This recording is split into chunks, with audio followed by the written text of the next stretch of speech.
Hello दोस्तों, हम इस वीडियो में टॉप 10 इंपॉर्टेंट एमसीक्यूज डिस्कस करेंगे in the form of shorts. तो आइए दोस्तों स्टार्ट करते हैं। हेलो दोस्तों, क्वेश्चन है the centre of mass of the system particle does not depends upon. Yes दोस्तों, सेंटर ऑफ मास किसके ऊपर डिपेंड नहीं करता। ऑब्वियस सी बात है मित्रों, अगर सेंटर ऑफ मास का स्टैंडर्ड फॉर्मूला हम लोग देखें तो क्या होता है, that is m1r1 plus m2r2 dash dash dash upon m1 plus m2 dash dash dash. Yes बच्चों डैश डैश का मतलब जितने भी हमारे अवेलेबल है। This is the basically centre of मास के लिए हमारे पास ये फॉर्मूला होता है। मित्रों अगर आप ध्यान से देखें तो मासेस के ऊपर डिपेंड करता है, पोजीशन पे डिपेंड करता है और relative distance between the particles के बीच में ऑब्वियसली रिलेटिव डिस्टेंस, उसी से हमारे r1 और r2 कोऑर्डिनेट्स की वैल्यू चेंज होती है। इन तीन फैक्टर्स पर डिपेंड करता है। इंटरनल फोर्सेस के ऊपर पार्टिकल के हमारा सेंटर ऑफ मास डिपेंड नहीं करता, इसलिए करेक्ट आंसर आपका हो जाएगा बी।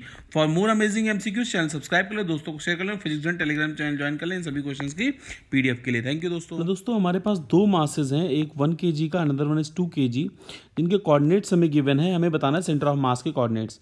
अगर हम एक्स की बात करें तो मित्रों हम लोग लगाएंगे m1 x1 plus m2 x2 upon में m1 प्लस m2।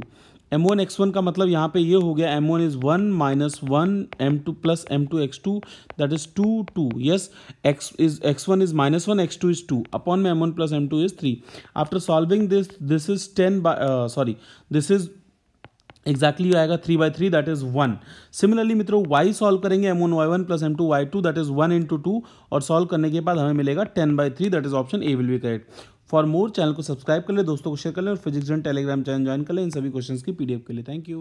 हेलो दोस्तों, क्वेश्चन है all particles of the body situated at the distance r from the origin, the distance of centre of mass of the body from the origin. Yes दोस्तों, अगर हम बात करते हैं ये distance r है और ये ओरिजिन है हमारा, तो सेंटर ऑफ मास r से कम पे ही पॉसिबल होगा क्योंकि सारे मासेस यहीं पे हैं। यस, तो लेस देन इक्वल टू हो जाएगा r, तो centre of mass less than equal to r, that is option b will be absolutely correct in this case. For more channel को सब्सक्राइब कर ले, दोस्तों को शेयर कर लें और टेलीग्राम चैनल फिजिक्स ज्वाइन कर लें इन सभी क्वेश्चंस की पीडीएफ के लिए। थैंक यू दोस्तों। हेलो दोस्तों, क्वेश्चन है 3 रॉड्स जो हमारे इस पिक्चर में गिवन है, इनका सेंटर ऑफ मास बताना, सबका मास सेम है। एक रॉड ये दिख रही होगी आपको, एक रॉड ये हो जाएगी, एक रॉड ये हो जाएगी। मित्रों अगर आप ध्यान से देखेंगे तो इसका सेंटर ऑफ मास हो जाएगा 0, a/2, इसका सेंटर ऑफ मास हो जाएगा a/2, 0 और जाहिर सी बात है इसका हो जाएगा दोनों के सेंटर पे, दैट इज a/2, a/2। तीनों का मास सेम है। हम लोग सॉल्व करेंगे मित्रों, इसको जब सॉल्व करेंगे तो हमारा हो जाएगा x कोऑर्डिनेट हो जाएगा पहले का मास m, centre of mass a/2, दूसरे का मास m, centre of mass a/2 और तीसरे का मास है m, लेकिन centre of mass x coordinate 0 upon में तीनों मास 3m। जब आप सॉल्व करेंगे तो x की वैल्यू आएगी a/3। सिमिलरली दोस्तों m1 y1 m2 y2 m3 y3 करेंगे तो ये भी a/3 हो जाएगा। Option D will be absolutely correct in this case. For more channel को सब्सक्राइब कर लें और फिजिक्स जॉइन टेलीग्राम ज्वाइन कर लें इन सभी क्वेश्चंस की पीडीएफ के लिए। Thank you. हेलो दोस्तों, हमें इस क्वेश्चन में गिवन है A B B C C D D A, इनके मासेस हैं m, 2m, 3m and 4m। मित्रों पूछ रहा है कि सेंटर ऑफ मास कहाँ एग्जिस्ट करेगा। देखो दोस्तों, अगर 3m और m का देखें तो ऑब्वियसली सेंटर ऑफ मास कहीं यहाँ पे हैवियर मास की तरफ रहेगा। सेम 2m और 4m का सेंटर ऑफ मास कहीं यहाँ पे रहेगा, इन दोनों का सेंटर ऑफ मास कहीं यहाँ पे रहेगा। तो जाहिर सी बात है रीजन 1 में मोस्ट प्रॉब्ली हमारा सेंटर ऑफ मास रहेगा। आप चलेंगे ऑप्शंस की तरफ, तो कौन सा ऑप्शन में हमारा सेंटर ऑफ मास एग्जिस्ट करेगा, lie in the region 1 will be accurately correct in this case. इसका सिंपल सा कंसेप्ट इसमें हमने यूज किया कि सेंटर ऑफ मास हमेशा हैवियर मास की तरफ शिफ्ट हो जाता है। यस दोस्तों, for more amazing MCQs channel को सब्सक्राइब करें, दोस्तों को शेयर करें इन सभी क्वेश्चंस के पीडीएफ के लिए physics join Telegram channel join करना बिल्कुल ना भूलें। Thank you. हेलो दोस्तों, इस क्वेश्चन में हमें गिवन है कि 1 kg 2 kg 3 kg तीन मासेस का सेंटर ऑफ मास 1 2 3 पे हमारा एग्जिस्ट करता है। मतलब अगर हम वेक्टर फॉर्म में लिखें तो हो जाएगा 1i + 2j + 3k। यस, और उन्होंने बोला है कि दूसरा सिस्टम है उसका जो मासेस हैं एग्जैक्टली टोटल मास दूसरे सिस्टम का 3 kg है, उसका सेंटर ऑफ मास यहाँ पे है और उस सिस्टम में एक दूसरा चार्ज रखना है हमें 5 kg का कि पहले सिस्टम का सेंटर ऑफ मास के इक्वल हो जाए। मतलब लॉजिकली हमारे पास क्या है, हमारे पास 3 kg का एक मास है जिसका सेंटर ऑफ मास है -i + 3j - 2k और एक 5 kg का मास है, उसका सेंटर ऑफ मास हमको चाहिए। अब m1 हमने क्या लिख दिया बच्चों, m1r1 + m2r2 हम लोगों को निकालना है upon m1 + m2 is 5 + 3 that is 8। मित्रों जब हम सॉल्व करेंगे, जब हम सॉल्व करेंगे तो हमें ऑटोमेटिकली r2 की वैल्यू क्या मिल जाएगी।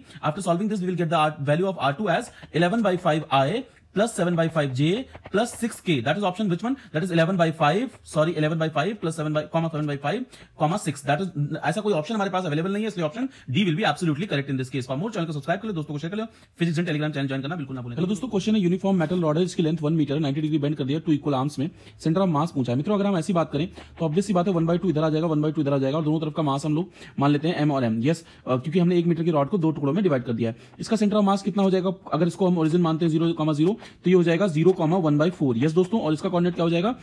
1/4,0. हम लोग कंसेप्ट लगाएंगे, पहले x के लिए करेंगे m1 x1 m2 x2. तो पहला हो जाएगा मास m x1 हो जाएगा 1/4 प्लस दूसरा कोऑर्डिनेट इसका 0 अपॉन में 2m, m1 x1 plus m2 x2 upon में m1 प्लस m2. तो इसको सॉल्व करने पे m से m कैंसिल हो जाएगा, 1/8 आ जाएगा. सिमिलरली y की वैल्यू भी हमारी 1/8 आ जाएगी.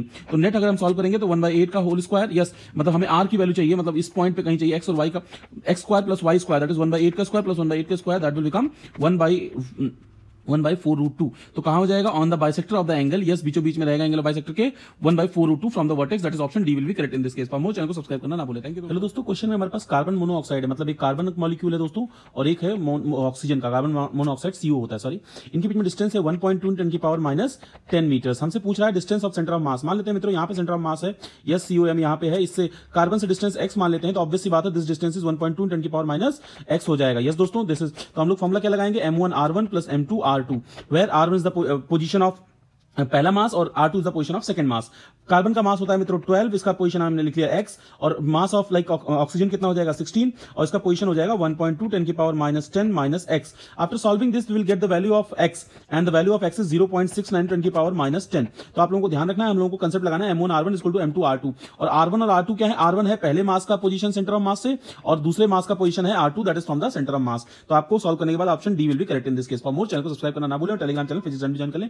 इन सभी क्वेश्चंस की पीडीएफ. दोस्तों क्वेश्चन है centre of mass of the two particle system divide the distance between them. किसके ऊपर डिपेंड करता है? Inversely, inverse to the ratio of square of masses, direct to the ratio of square of masses, inversely to the masses और inversely to the masses distance. ये बच्चों किसके ऊपर depend करता है? अगर आप ध्यान से समझे मित्रों तो हम लोग समझ सकते हैं इस क्वेश्चन को कि अगर आप एक जनरल फॉर्मुला देखें, दो मासेस है हमारे पास, एक m1 मास है और एक m2 मास है. यस दोस्तों, m1 मास है और m2 मास है, और इनके सेंटर से डिस्टेंस अगर हम ले लेते हैं, इसका डिस्टेंस लेते हैं ओरिजिन से r1 और इसका डिस्टेंस ले लेते हैं r2, तो हमारे पास स्टैंडर्ड फॉर्मुला होता है m1 r1 equal to m2 r2. मतलब बेटा हैवियर मास के पास में सेंटर ऑफ मास रहता है हमेशा. अगर m1 ज्यादा होगा तो r1 की वैल्यू कम रहेगी और m2 ज्यादा होगा तो r2 की वैल्यू कम रहेगी. It means m1 by m2 is equal to r2 divide by r1. मतलब मास के सॉरी जो हमारा r है वो इनवर्सली प्रोपोर्शनल टू आपका मास होगा. सो हो जाएगा option C, that is inverse ratio of masses of the particle. That is option C will be correct in this case. For more channel को सब्सक्राइब करें, दोस्तों को शेयर करें. Thank you.